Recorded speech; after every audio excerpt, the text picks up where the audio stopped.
ಕೇಳ್ಪಟ್ಟಿದ್ದೆ ನಾನು. ಈ ಹಾಡನ್ನ ಐಶ್ವರ್ಯ ರಂಗರಾಜನ್ ಹಾಡೋಕ್ಕಿಂತ ಮುಂಚೆ ಶ್ರೇಯಾ ಘೋಷಾಲ್ ಅವ್ರ ಹತ್ರ ಹಾಡಿಸ್ಬೇಕು ಅಂತ ಹೇಳಿ ತುಂಬಾ ಕಾದಿದ್ರಿ, ನಿಮ್ಗೆ ತುಂಬಾ ಅದ್ರ ಬಗ್ಗೆ ನಿರೀಕ್ಷೆ ಇತ್ತು, ಅವರೇ ಹಾಡಬೇಕು ಅಂತ ಹೇಳಿ. ಅದು ನಿಜನಾ? ಅಲ್ಲ, ಆ ಟೈಮಲ್ಲಿ ನಾನು ಆಡಿಸ್ಬೇಕು ಅಂದ್ಬಿಟ್ಟು ಕಾಯ್ತಿದ್ದೆ. ಆಕ್ಚುಲಿ ಇಸ್ ಟ್ರೂ, ನಾನು ಎಲ್ಲ ಸಿನಿಮಾಗೂ ಶ್ರೇಯಾ ಒಂದೊಂದು ಸಾಂಗ್ ಆಡ್ತಿದ್ದಾರೆ. ಬಟ್ ಅವಾಗ ಇರ್ಲಿಲ್ಲ, ಅವ್ರು US ಅಲ್ಲಿ ಇದ್ರು. ಆ ಟೈಮಲ್ಲಿ ಇದಾಯ್ತು. ಮತ್ತೆ ಇವರು ಚೆನ್ನಾಗಿ ಆಡಿದ್ರು ಕೂಡ. ಆಮೇಲೆ ಅರ್ಜುನ್ ಹೇಳಿದ್ರು, ಬಿಟ್ಬಿಡಿ ಸರ್, ತುಂಬಾ ಚೆನ್ನಾಗಿ ಆಡಿದ್ದಾರೆ, ಅವ್ರ ಕೆಲ ಏನ್ ಆಡಿಸ್ತಾರೆ, ಇವ್ರೆ ಬಿಟ್ಬಿಡಿ ಅಂತಂದ್ರು. ಸೊ ಲೆಟ್ಸ್ ಬಿಟ್ವಿ, ಸೂಪರ್ ಆಗಿದೆ. ಇದೇ ಪ್ರಶ್ನೆಗೆ ರಿಲೇಟೆಡ್ ಅವ್ರು ರಿಜೆಕ್ಟ್ ಮಾಡಿದ್ರು ಈ ಸಾಂಗ್ ಅನ್ನುವಂಥದ್ದು ಇದೆ ಸರ್. ಇಲ್ಲ ಹೆಂಗ್ ರಿಜೆಕ್ಟ್? ನನ್ನ ಸಾಂಗ್ ಎಲ್ಲ ಆಡವ್ರೆ, ಅದಕ್ಕೆ ಯಾಕೆ ಮಾಡ್ಬಿಡ್ತಾರೆ? ಏನಕ್ಕೆ? ಕಾರಣ ಏನಕ್ಕೆ? ಅದೇ ನಾವು ಕೇಳ್ತಾರೆ. ಅದೇ ಕಾರಣ ಅದು ನನಗೂ ಗೊತ್ತಿಲ್ಲ ಕಾರಣ ಏನಪ್ಪ ಅಂತ. ನನಗೂ ಗೊತ್ತಿಲ್ಲ ಏನಕ್ಕೆ. ಇಲ್ಲ ಆಡ್ತಾರೆ, ಎಲ್ಲಾ ಸಾಂಗು ಆಡ್ತಾರೆ. ಯಾಕೆ ಪಾಪ ಆಡಲ್ಲ? ಎಲ್ಲ ಸಾಂಗು ಆಡಿದ್ದಾರೆ.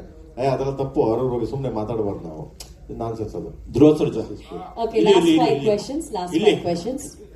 ಸರ್, ಓ ಆಕ್ಚುಲಿ ನಿಮಗೆ ಒಂದು ಒಳ್ಳೆ ಮಾಸ್ ಫಾಲೋಯಿಂಗ್ ಇದೆ. ಬಟ್ ನಿಮ್ ಫ್ಯಾನ್ಸ್ ಪ್ರತಿ ಸಲ 3 ವರ್ಷ 4 ವರ್ಷ ಕಾಯ್ಬೇಕು. ಸೊ ಆಸ್ ಅನ್ ಆಕ್ಟರ್, ಈ ಡಿಲೇ ಬಗ್ಗೆ ನೀವು how do you have to put it?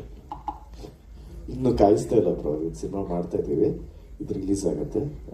ಕೆಡಿ release ಆಗಿ ಒಂದು ಸ್ವಲ್ಪ ತಿಂಗಳಿಗೆ ನೆಕ್ಸ್ಟ್ ಸಿನಿಮಾ ರಿಲೀಸ್ ಆಗುತ್ತೆ.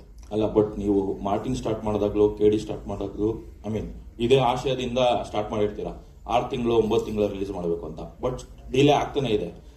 ಅಂದ್ರೆ ನಿಮ್ಗೆ ಗೊತ್ತಿರುತ್ತೆ, ಧ್ರುವ ಅಂದ್ರೆ ಬಿಡಪ್ಪ, ಅದು 3 ವರ್ಷ 4 ವರ್ಷದ ಯೋಜನೆ ಏನೋ ತರ. ಸೊ ಅದನ್ನ ಅಳ್ಸಕ್ ನಿಮ್ ಪ್ರಯತ್ನ ಹೇಗಿದೆ ಅಂತ?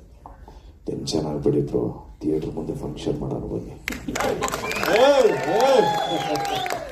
Prem sir, Okay, last 4 questions. ಈ ಸಾಂಗ್ ಶೂಟಿಂಗ್ Last four ಮಾಡೋದಕ್ಕೆ, questions. ಈ ಸಾಂಗ್ ಬರೆಯೋದಕ್ಕೆ